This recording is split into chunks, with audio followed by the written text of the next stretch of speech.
City India news Telugu. SC ST రిజర్వేషన్లలో వర్గీకరణపై supreme court ఇచ్చిన తీర్పును ముఖ్యమంత్రి శ్రీ రేవంత్ రెడ్డి స్వాగతించారు. తీర్పు వెలువరించిన రాజ్యాంగ ధర్మాసనానికి మనస్ఫూర్తిగా కృతజ్ఞతలు తెలిపారు. విద్య, ఉద్యోగ, ఇతర రంగాల్లో ఉపకులాలకు ప్రయోజనం చేకూరేలా ఎస్సీ ఎస్టీ రిజర్వేషన్లను వర్గీకరించే అధికారం రాష్ట్ర ప్రభుత్వాలకి ఉందంటూ అత్యున్నత న్యాయస్థానం తీర్పు చెప్పిన నేపథ్యంలో గురువారం శాసనసభ వేదికగా ముఖ్యమంత్రి గారు కీలక ప్రకటన చేశారు. సుప్రీంకోర్టు తీర్పుకు అనుగుణంగా ఏబీసీడీ వర్గీకరణ అమలుపై అన్ని రాష్ట్రాల కంటే ముందుగా తెలంగాణ ప్రభుత్వం నిర్ణయం తీసుకుంటుందని ముఖ్యమంత్రి స్పష్టం చేశారు. ప్రస్తుతం రాష్ట్రంలో కొనసాగుతున్న ఉద్యోగ నియామకాల ప్రక్రియలో కూడా మాదిగ ఉపకులాలకు రిజర్వేషన్లు అమలు చేసేందుకు చర్యలు చేపడతామని, అవసరమైతే ఆర్డినెన్స్ తీసుకొస్తామని సీఎం తెలిపారు. ప్రజా ప్రభుత్వం ఏర్పడిన వెంటనే రిజర్వేషన్ల వర్గీకరణ అంశంపై 2023 డిసెంబర్ 23న ఉప ముఖ్యమంత్రి మల్లు భట్టి విక్రమార్క, మంత్రివర్యులు దామోదర రాజనరసింహ, అడ్వకేట్ జనరల్ ఢిల్లీకి వెళ్లి సుప్రీంకోర్టులో ఈ కేసు విజయవంతం అయ్యేందుకు అవసరమైన చర్యలు తీసుకున్నట్లుగా ఈ సందర్భంగా ముఖ్యమంత్రి గుర్తు చేశారు. వాళ్ళు పోరాటాలు చేస్తున్నారు. 27 సంవత్సరాల నుంచి ఉమ్మడి రాష్ట్రంలో కానీ ప్రత్యేక తెలంగాణ రాష్ట్రంలో కానీ ఏబిసిడి వర్గీకరణ మీద మాదిగ ఉపకులాల యువకులు పోరాటాలు చేయడం జరిగింది. వారి పోరాటాల ఫలితం ఒకనాడు ఇదే శాసనసభలో మాదిగ ఉపకులాల వర్గీకరణ కోసం వాయిదా తీర్మానం ఇస్తే నాతో పాటు ఆనాటి శాసనసభ్యుడు సంపత్ కుమార్ను కూడా ఈ సభ నుంచి బహిష్కరించడం జరిగింది.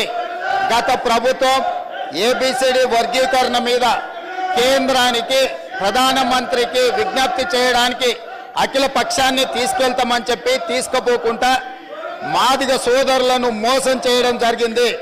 కానీ డిసెంబర్ 3, 2023 నాడు ప్రజాప్రభుత్వం బాధ్యత తీసుకున్న తర్వాత తక్షణమే మా ఉప ముఖ్యమంత్రి గారి సూచన మేరకు మాజీ ఉప ముఖ్యమంత్రి, ప్రస్తుత మంత్రి దామోదర రాజనరసింహ గారి నేతృత్వంలో మా శాసనసభ్యులందరినీ, అడ్వకేట్ జనరల్ని ఢిల్లీకి సుప్రీంకోర్టుకు పంపించి న్యాయ కోవిధులతో చర్చించి సుప్రీంకోర్టులో బలమైన వాదనను తెలంగాణ రాష్ట్ర ప్రభుత్వం, కాంగ్రెస్ ప్రభుత్వం వినిపించడంతో ఈనాడు సుప్రీంకోర్టు మాదిగ ఉపకులాల వర్గీకరణకు అనుకూలమైన తీర్పునివ్వడం జరిగింది.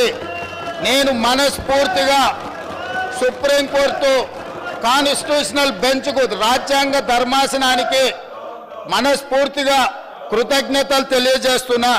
7 మంది జడ్జిలలో 6 మంది జడ్జిలు రాష్ట్రాలకు ఏబిసిడి వర్గీకరణ చెయ్యడానికి అనుమతి ఇచ్చింది. తెలంగాణ రాష్ట్ర ప్రభుత్వం తరఫున నేను స్పష్టమైన ప్రకటన చేస్తున్నా.